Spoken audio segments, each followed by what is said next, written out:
Dominus vobiscum, sequentia Sancti Evangelii secundum Lucam.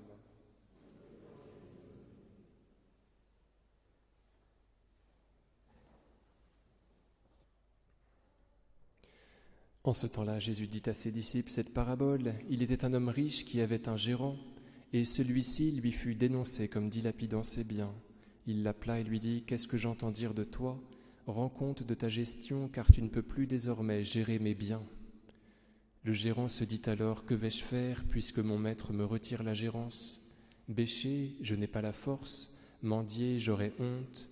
Je sais ce que je vais faire, pour qu'une fois écarté de ma gérance, des gens me reçoivent dans leur maison. » Appelant alors un par un les débiteurs de son maître, il dit au premier « Combien dois-tu à mon maître ?» Il répondit « 100 barils d'huile. » Il lui dit « Prends ton billet, assieds-toi vite et écris 50. » Puis il dit à un autre « Et toi, combien dois-tu ?»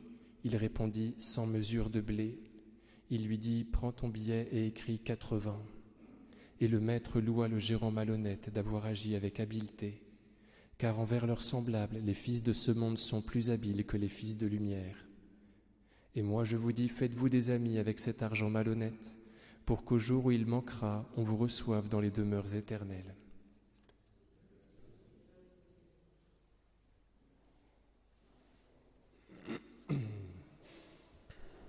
Au nom du Père et du Fils et du Saint-Esprit, ainsi soit-il.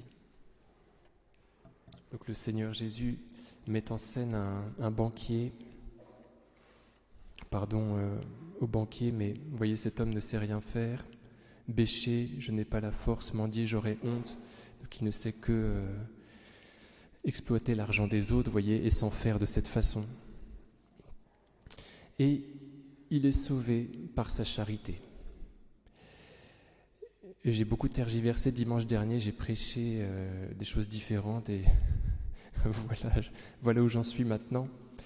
J'ai pensé un temps, vous savez, que cet homme-là, étant fichu, dilapidait encore plus l'argent de son maître. Vous voyez, il renvoyait libre les débiteurs de son maître. Et de cette façon, il accablait son maître encore plus.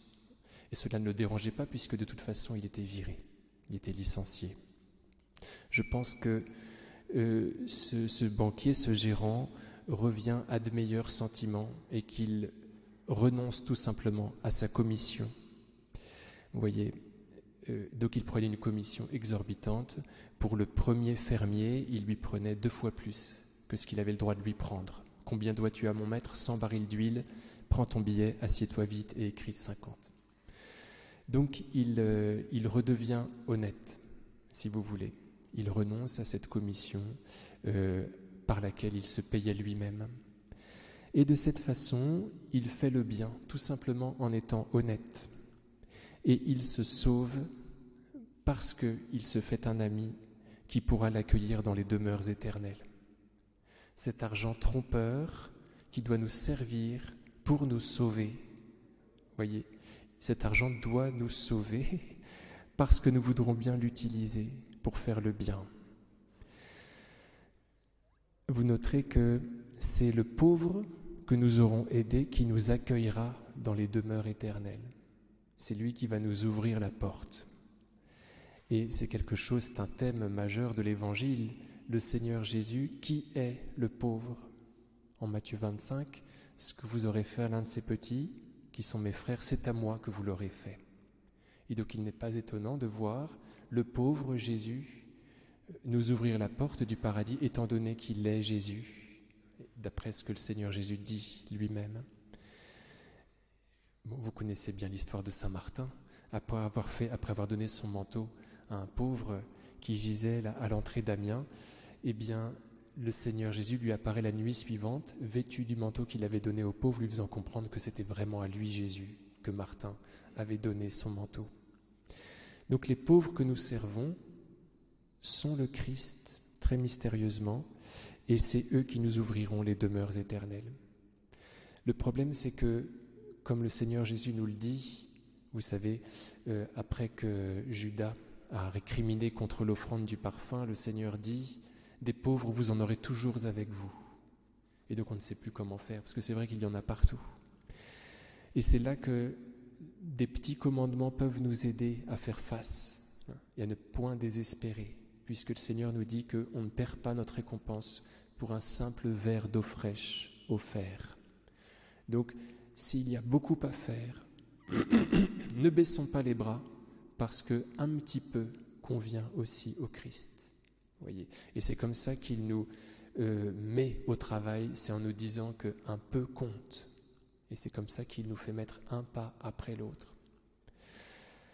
Alors il y a le problème des pauvres qui ne sont plus vraiment pauvres. Le pauvre, c'est celui qui est en attente, qui a soif.